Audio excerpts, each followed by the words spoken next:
एक बहुत सुंदर चरित्र आता है गौरी शंकर महापुराण का, बहुत सुंदर चरित्र।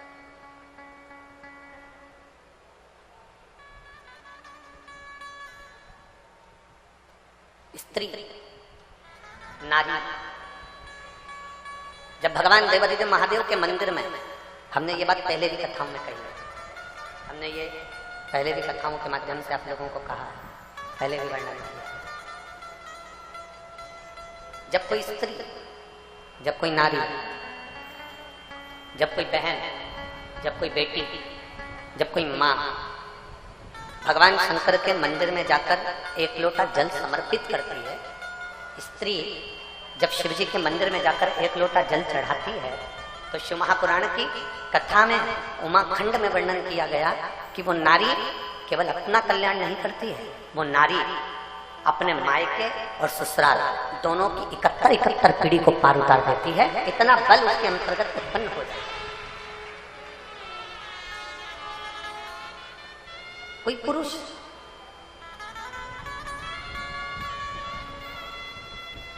अगर भगवान देवादिदेव महादेव के मंदिर में भूलवश भी चला जाता है, भूलवश भी, अचानक, अनायास, बिना सोचे, बिना समझे, बिना विचार के,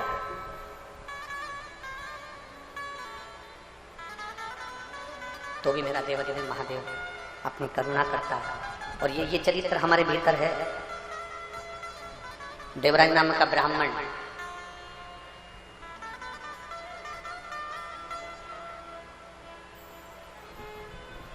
जिसके पास में चोरी का धन है, देवराज नाम का ब्राह्मण चोरी का धन है जिसके पास में,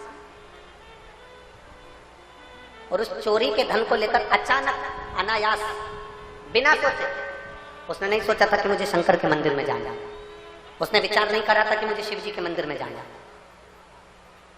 उसने ये विचार कर रखा ही नहीं था कि मुझे शंकर की चौखट पर पहुंचना। अनायास,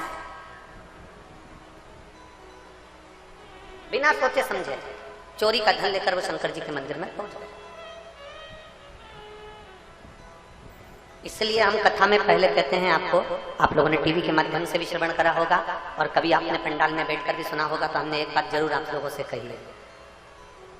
धर्मात्मा अगर कथा सुनने आता है, परमात्मा अगर कथा सुनने आता है, भक्त अगर भगवान की कथा सुनने आता है, तो चोर भी भगवान की कथा में जरूर आता है। इसलिए हम बार बार आप लोगों को कथाओं के माध्यम से कहते हैं कि जब भी कथा के पंडाल में जाओ, शिव महापुराण की कथा सुनने के लिए कभी भी पंडाल में पहुंचो, या तुम्हारे क्षेत्र में कोई भी कथा हो, उस कथा को सुनने के लिए यदि आप पंडाल में पहुंचे, तो कोई सोने की रकम, कोई मंगलसूत्र, चेन, अंगूठी, कोई आभूषण सोने का पहनकर या बहुत कीमती सामान लेकर आपको कथा में नहीं जाना है। कथा में शंकर से बड़ा कोई कीमती नहीं होता, इसलिए हमें महादेव को लेकर अपने घर जाना है, सोने की रकम लेकर कथा में नहीं जाना। कोई विशेष आभूषण लेकर हमें कथा में नहीं जाना, कोई विशेष कीमती सामान लेकर हमें कथा में नहीं पहुंचना। हमें तो देवादिदेव महादेव की कथा को श्रवण करने के लिए जाना, हमें भगवान देवादिदेव महादेव का पवित्र चरित्र श्रवण करने के लिए जाना, और उससे ज्यादा कुछ नहीं। और तेरी कृपा बिना ना हिले है कभी अड़ू, लेते हैं सांस तेरी कृपा से तनु तनु। आप शिव को पाने के लिए जाइए, आप शंकर को प्राप्त करने के लिए, या काय के लिए आए हो?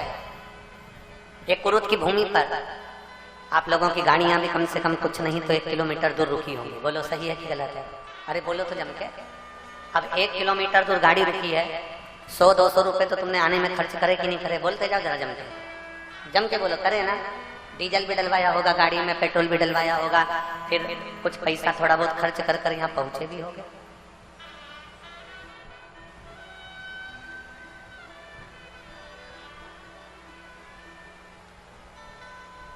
कुछ पैसा खर्च कर कर यहाँ पहुंचे होगे, तो जरा विचार करिए।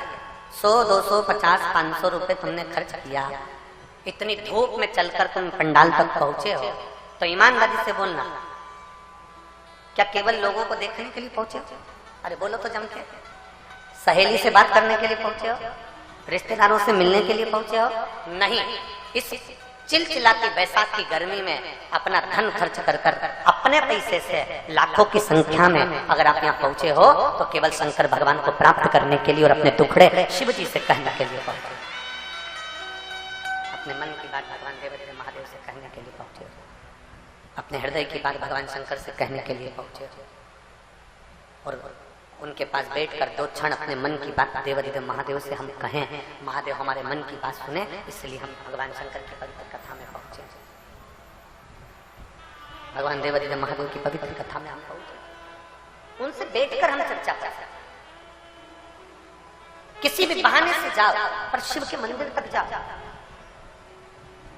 किसी भी भाव से जाओ पर शंकर के करीब में जाओ। और जब आप शिव के करीब में जाओगे, जब आप शंकर के करीब में पहुंचोगे, शिव महापुराण के नजदीक में जब पहुंचोगे तो भीतर से अपने आप, आपके भीतर से शांति का अनुभव अपने आप होने लगेगा, शीतलता का अनुभव अपने आप होने लगेगा।